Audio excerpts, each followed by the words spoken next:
에베소서 5장 18절입니다.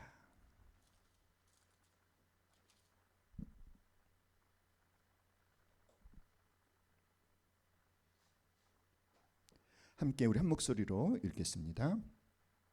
시작.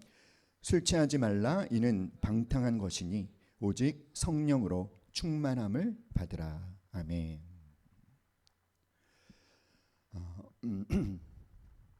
여러분 2026년 새해 첫 번째 주일 예배 나오신 여러분 모두를 주님의 이름으로 환영합니다. 우리 서로 옆 사람에게 환영합니다 한번 인사하시죠. 네, 그리고 이렇게 축복할까요? 올 한 해 내내 성령 충만하십시오. 서로 축복하겠습니다.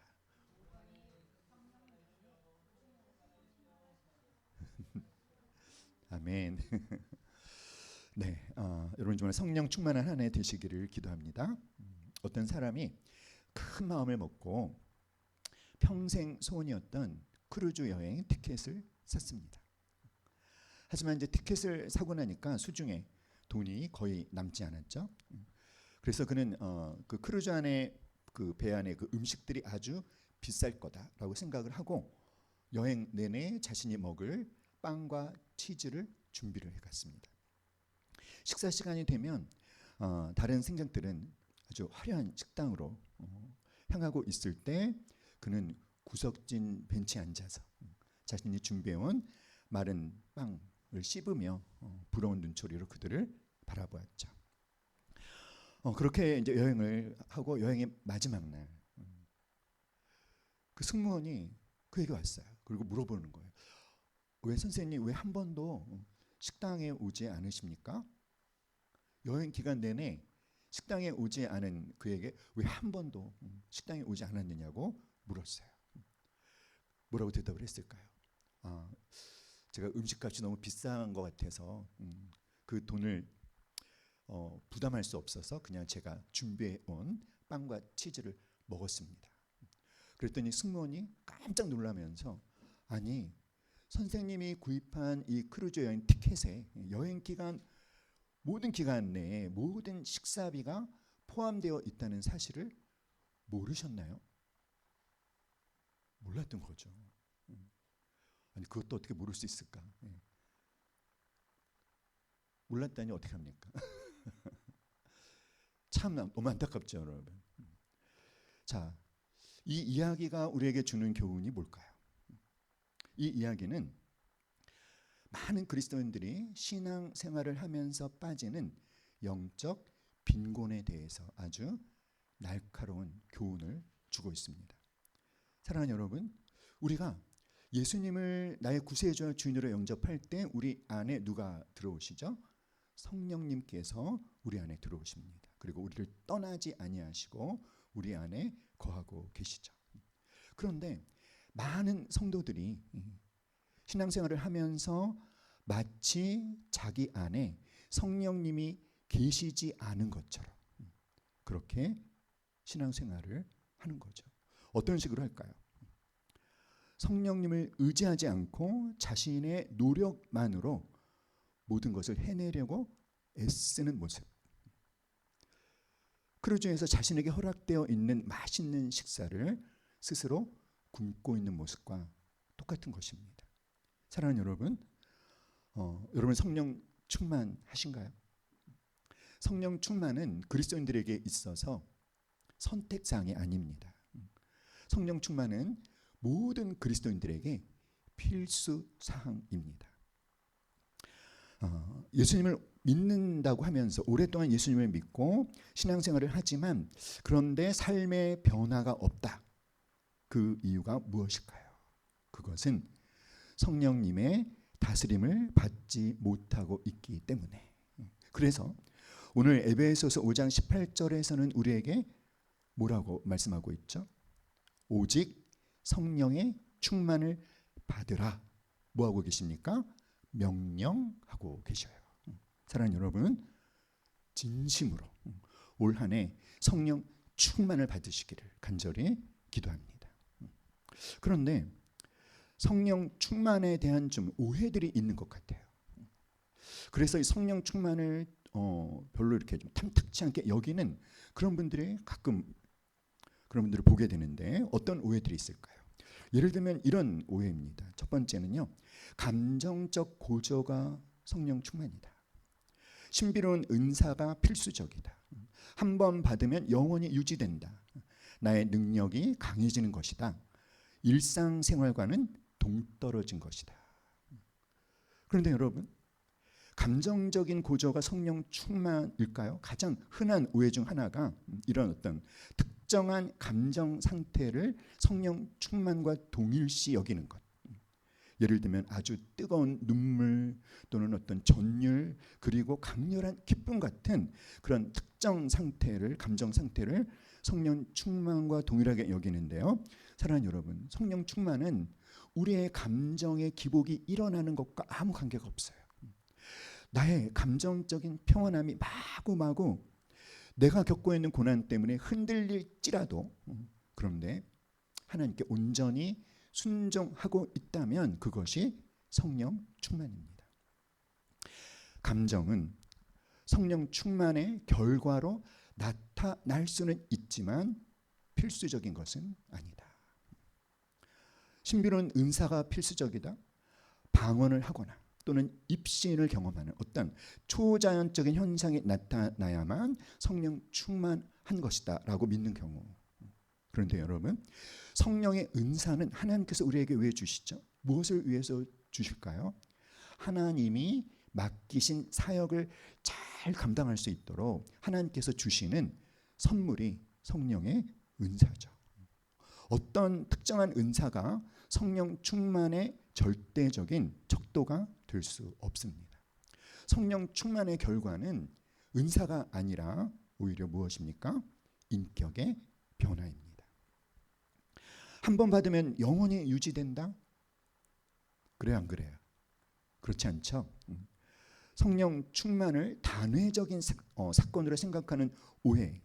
사랑하는 여러분, 성령께서 우리 안에 내주하시는 것, 이 성령의 세례는 단회적이지만 성령 충만은 단회적인 사건이 아닙니다.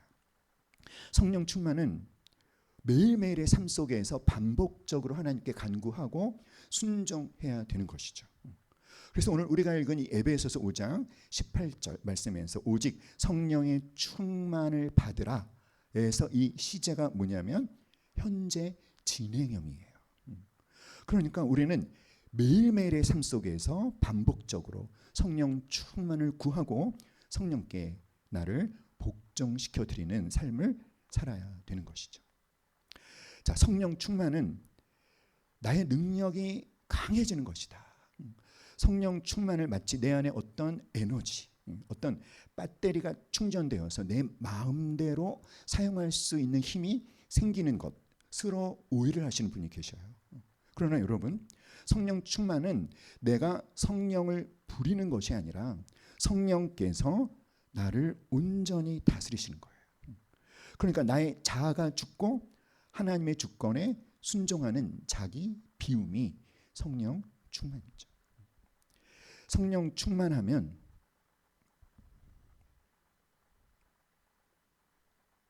성령 충만하면은 하루 종일 기도원에 있거나 교회에만 머물러 있고 어떤 신령한 말만 계속 해야 된다. 그런데 여러분, 함께 말해 봅시다. 성령 충만의 진짜 열매는 일상에서 나타난다.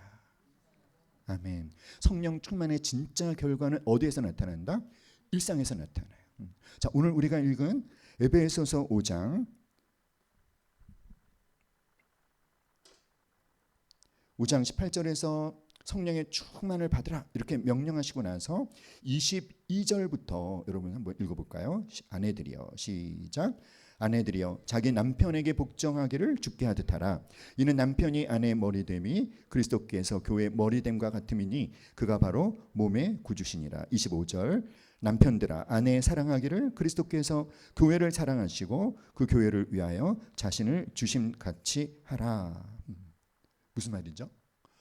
성령 충만한 사람은 어떤 사람이다? 가정에서 아내는 남편을 사랑하고 남편은 아내를 사랑하고 그리고 부모를 공경하고 자녀를 주의 말씀과 교훈으로 훈계하고 자신의 삶의 현장에서 맡은 바 책임을 성실하게 잘 감당하는 것이 바로 성령 충만한 것이죠.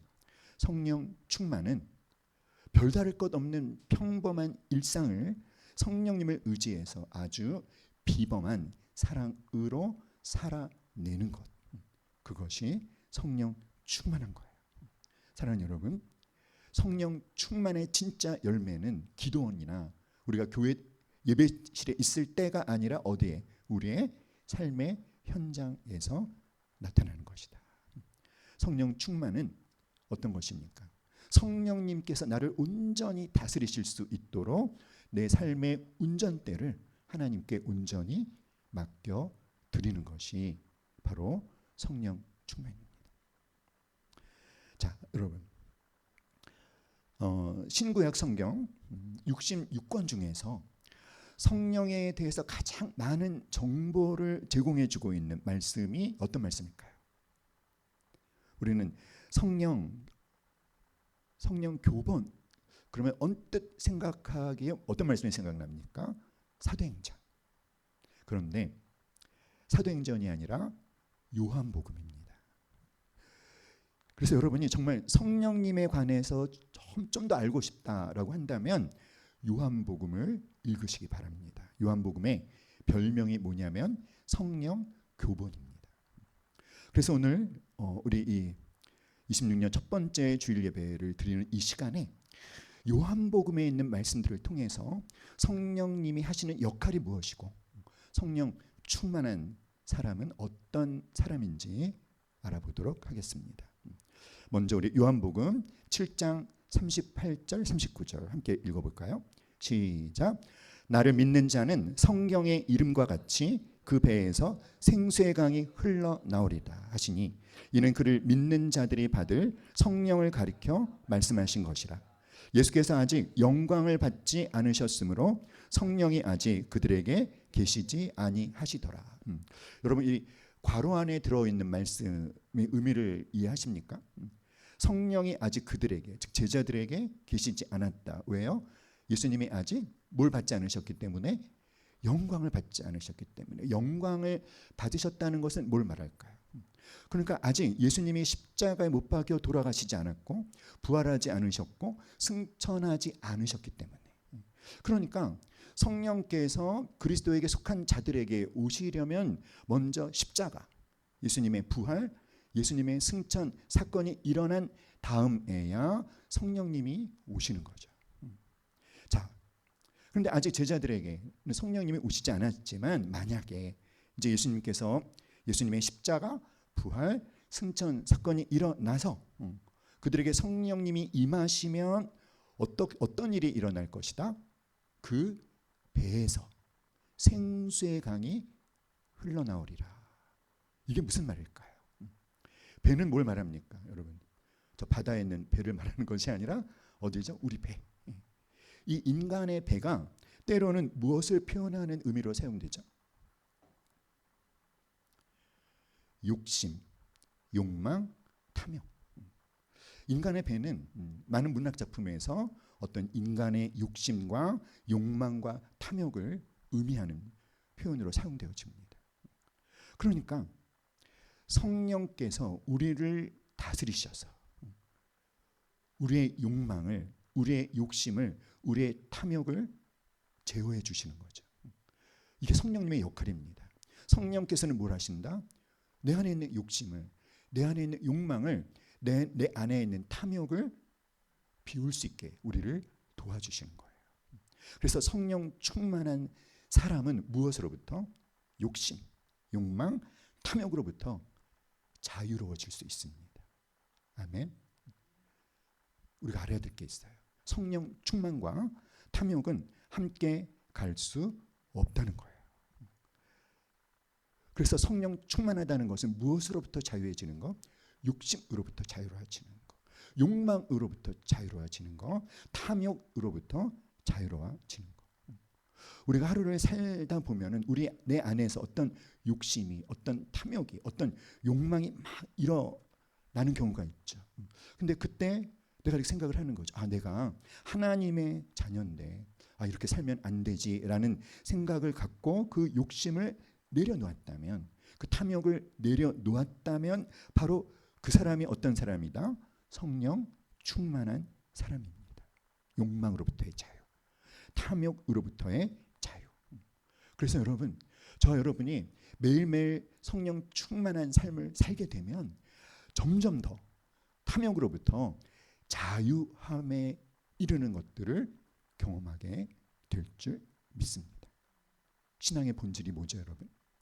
예수님 말씀하셨죠. 아무든지 나를 따라오려거든 자기를 부인하고 자기 십자가를 지고 나를 따를 것이니라. 자기를 부인한다는 게 어떤 걸까요? 자기를 부인한다는 것은 바로 나의 욕망을 비우는 것입니다. 하지만 끊임없이 이 세상은 우리의 욕망을 부추깁니다. 너의 욕망을 만족시키는 삶을 살라고 아주 강력하게 우리를 몰아붙이죠. 사단의 세력과 죄의 세력이 우리로 하여금 계속 욕망대로 살라고 요청해요. 하지만 사랑하는 여러분, 성령님이 우리 안에서 우리를 강하게 지배하시면 그 죄의 세력, 그 사단의 세력의 유혹을 물리치고 무엇으로부터? 욕망으로부터, 욕심으로부터, 탐욕으로부터 자유케 되어지는 삶을 살 수 있을 것이고, 그것이 바로 무엇이다? 성령 충만한 삶이다. 그러므로 사랑하는 여러분, 하루를 살아가는 동안에 여러분 안에 일어나는 어떤 탐욕과 욕망이 있다면 반드시 성령님의 도우심을 받아서 비워내실 수 있기를 간절히 기도합니다. 그렇게 살아가는 사람이 어떤 사람이다?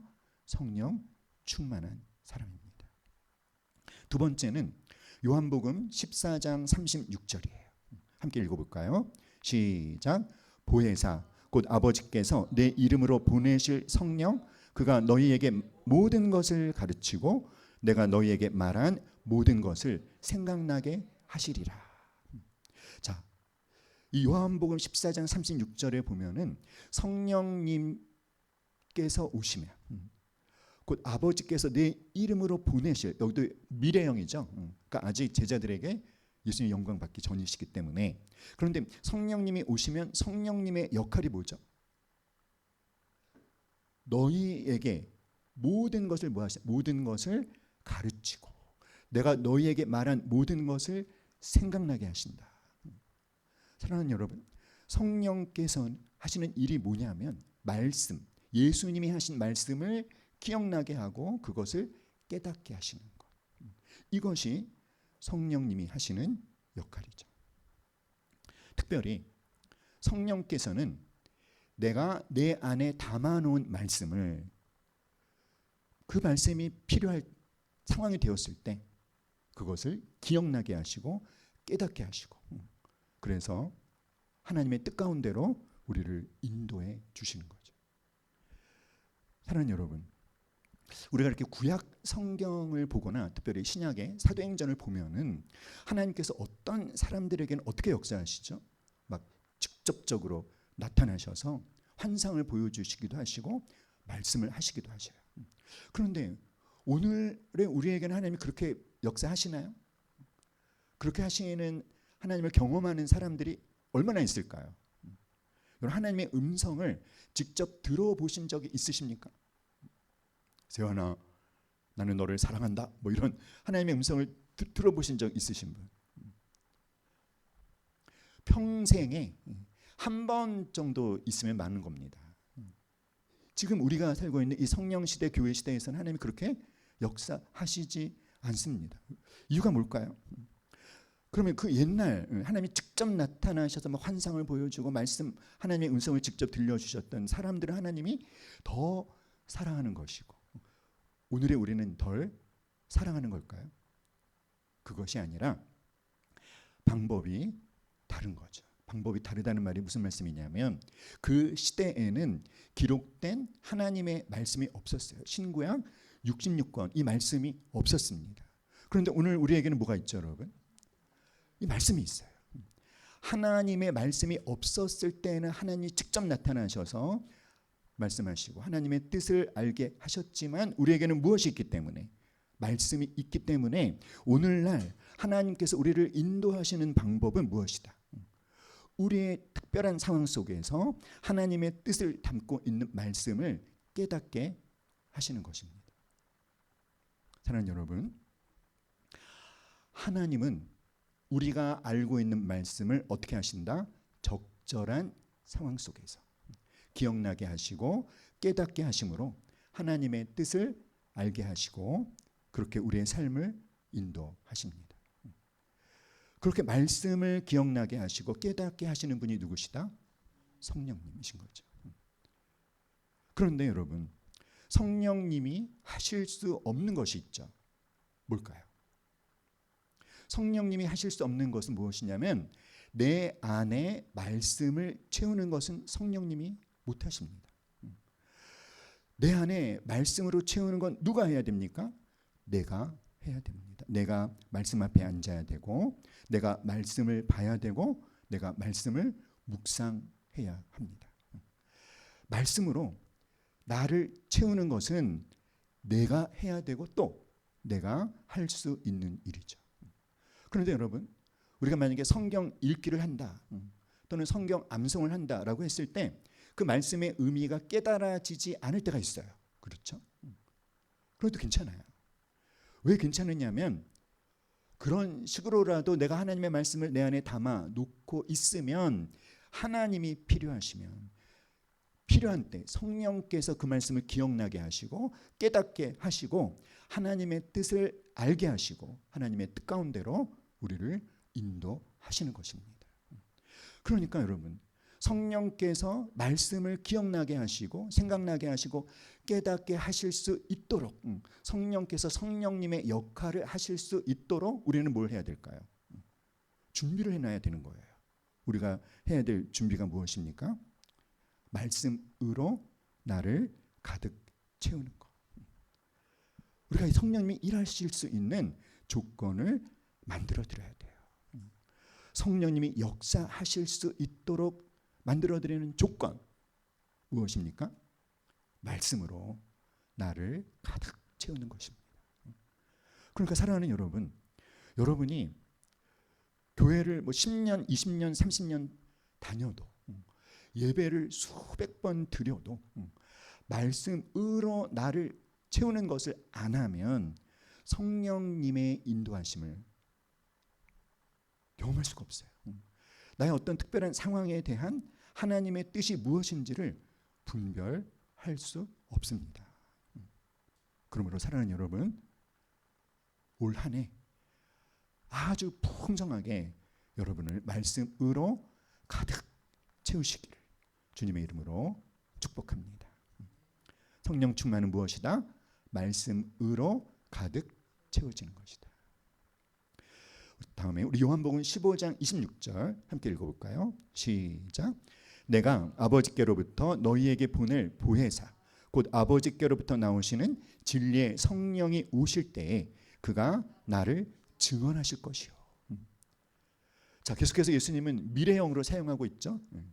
아직 십자가 부활 승천이 일어나지 않았죠. 그런데 우리에게는 뭡니까? 이미 일어났어요. 믿습니까? 여러분 안에 누가 계셔요?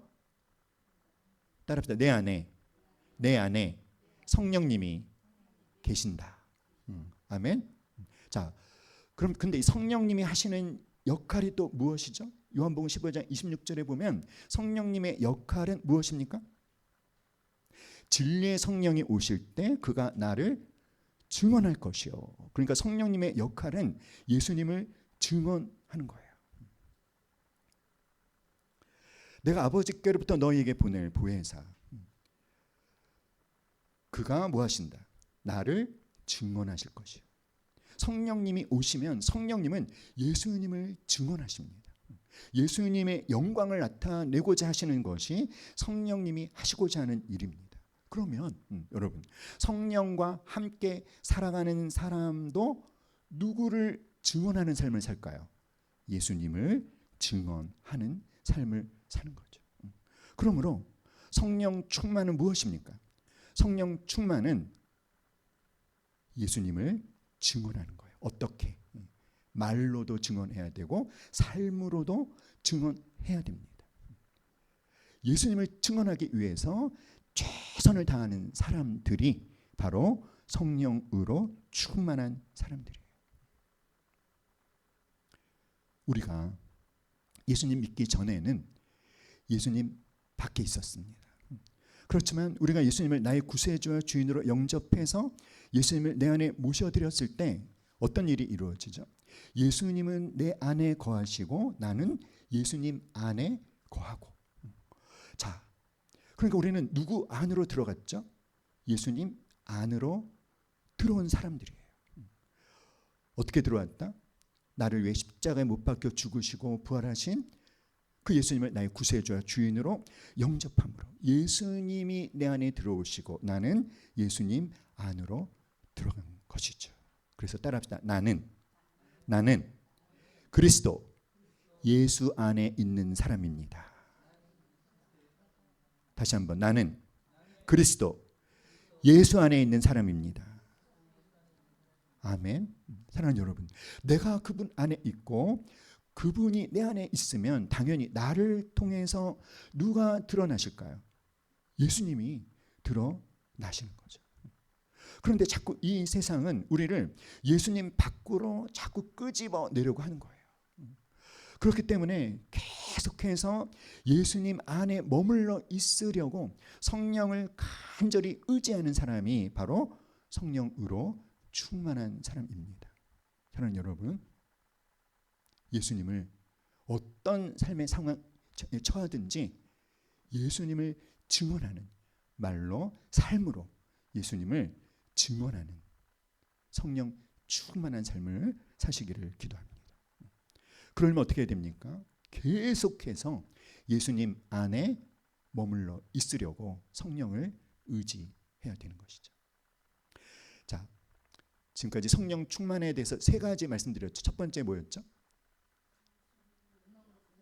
욕망으로부터 자유함. 두 번째, 말씀으로 가득 채워지는 것. 세 번째, 예수님을 증언하는 것.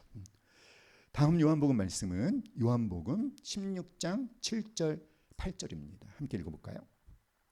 그러나 시작. 그러나 내가 너희에게 실상을 말하노니 내가 떠나가는 것이 너희에게 유익이라. 내가 떠나가지 아니하면 보혜사가 너희에게로 오시지 아니할 것이요. 가면 내가 그를 너희에게로 보내리니 그가 와서 죄에 대하여 의에 대하여 심판에 대하여 세상을 책망하시리라. 예수님은 제자들에게 실상을 말해 주셔요. 그 내용이 무엇이죠? 예수님이 제자들을 떠나가는 것이 제자들에게 유익이다. 왜 유익일까요? 그래야 예수님이 누구를 보내주실 수 있기 때문에 보혜사이신 성령님을 보내주실 수 있기 때문에. 그런데 성령님이 오시면 성령님이 또 하시는 성령님의 역할이 뭐죠? 죄에 대하여, 의에 대하여, 심판에 대하여 세상을 뭐 하신다? 책망하신다. 책망하신다는 게 무엇이냐면 꾸짖으신다는 거예요. 성령님의 역할은 우리를 책망하는 것입니다. 이 책망이라는 단어가 우리가 알고 있는 성령님의 이미지와 좀 약간 어울리지 않습니다. 왜냐하면 여기 보면 보혜사라는 단어가 나오죠. 보혜사 어떤 분이시죠, 여러분? 보혜사란 돕는 자, 위로자, 상담자. 그러니까 옆에서 우리를 도와주시는, 헬라어로는 파라클레토스. 그러니까 우리를 돕고 우리를 위로해 주시고 우리를 상담해 주시는 그런 성령님이 우리를 책망하신다? 잘 안 어울리죠. 우리를 꾸짖으시는 거. 그런데 성령님께서 하시는 역할 중에 중요한 역할이 무엇이냐면 우리를 뭐 하시는 것? 책망하시는 것. 그래서 여러분, 성령 충만한 사람은 어떤 사람이냐면 성령께서 나를 책망하실 때 성령의 책망에 귀를 기울이는 사람입니다. 여러분 이걸 아셔야 돼요. 때로는 성령께서 나를 뭐 하실 수 있다? 책망하실 수 있다. 성령이 나를 책망하실 때 여러분 그것을 마귀의 음성으로 들으시면 안 돼요. 하나님이 이렇게 말씀하실 리가 없어. 로 듣는 것이 아니라 그 성령의 책망에 귀를 기울이고, 그래서 그 말씀으로 나를 꼼꼼히 비추어 보고 나를 깊이 살펴보고 자신을 철저하게 회개하면서 나의 삶을 돌이킬 수 있어야 됩니다. 그것이 성령 충만한 것입니다. 사랑하는 여러분, 그러니까 성령 하나님께서 때로는 나의 마음을 아프게 하실 수가 있어요.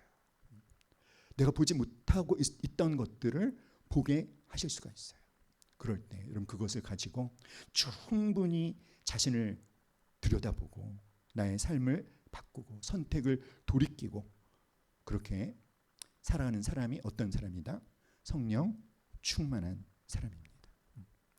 올 한 해 동안 저 여러분에게 그런 경험들이 있었으면 좋겠습니다.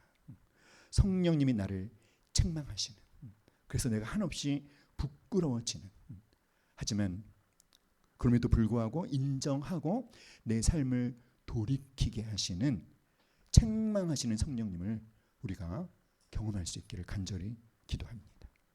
사랑하는 여러분, 성령께서 우리를 책망하실 때는요, 말할 수 없는 탄식으로 책망하셔요. 아픔을 가지고 안타까움을 갖고 우리를 바로 잡으려고 애를 쓰시는 거죠. 그걸 여러분 거절하지 마세요.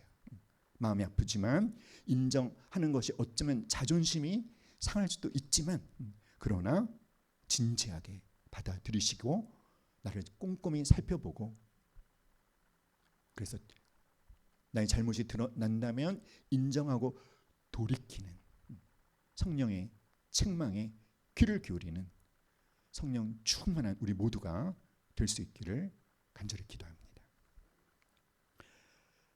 다섯 번째, 요한복음 16장 13절 함께 읽어볼까요? 시작. 그러나 진리의 성령이 오시면 너희를 모든 진리 가운데로 인도하시리니 그가 스스로 말하지 않고 오직 들은 것을 말하며 장래 일을 너희에게 알리시리라. 자, 성령님이 하시는 역할 또 무엇이죠, 여러분? 이 요한복음 16장 13절에 보니까 진리의 성령님이 오시면 뭘 하신다? 너희를 모든 진리 가운데로 인도하신다. 그러니까 성령님의 역할은 우리를 진리 가운데로 인도하시는 거예요. 그래서 성령 충만은 내게 임하신 성령님의 지배를 받으면서 성령님이 인도하시는 진리 가운데 사는 것입니다. 성령님의 역할은 무엇이다? 우리를 진리 가운데로 인도해 주시는 것인데, 여러분, 예수님께서 요한복음 14장 6절에서 이렇게 말씀하셨죠. 내가 곧 길이요 진리요 생명이니. 그러니까 진리 가운데 산다는 것은 어떻게 사는 것일까요? 진리는 곧 예수님의 말씀이 진리인 거죠. 그러니까 진리 가운데 산다는 것은 예수님의 말씀을 따라 사는 것을 의미하는 것입니다. 다섯 번째로, 성령 충만은 무엇이다? 진리 안에 거하는 것이다. 사랑하는 여러분, 매사에 예수님의 말씀 속에 거하면서 그 말씀을 쫓아 사는 사람이 있다면 그 사람이 바로 성령 충만한 사람인 줄 믿습니다. 성령께서는 우리의 길이고 진리고 생명이신 예수님의 말씀 속으로 우리를 인도해 주셔요. 자, 성령께서 인도해 주시는, 말씀으로 인도해 주시는 그 성령님이 하시는 그 역할을 우리가 경험하려면 성령께서 그 일을 하실 수 있도록 우리가 뭘 해야 된다? 말씀으로 우리를 채운 것처럼 우리가 또 우리를 성령님이 역할을 하실 수 있도록 조건을 만들어 들어야 돼요. 어떻게 해야 됩니까? 성령께서 오시면 진리로 살아가라고 계속해서 우리의 마음을 인도해 가시는데, 그 성령의 역할을 경험하려면 따라합시다. 하나님의 말씀을 들어야 한다. 하나님의 말씀을 들어야 돼요. 하나님의 말씀을 듣는 것에서 믿음도 시작되지 않습니까, 여러분?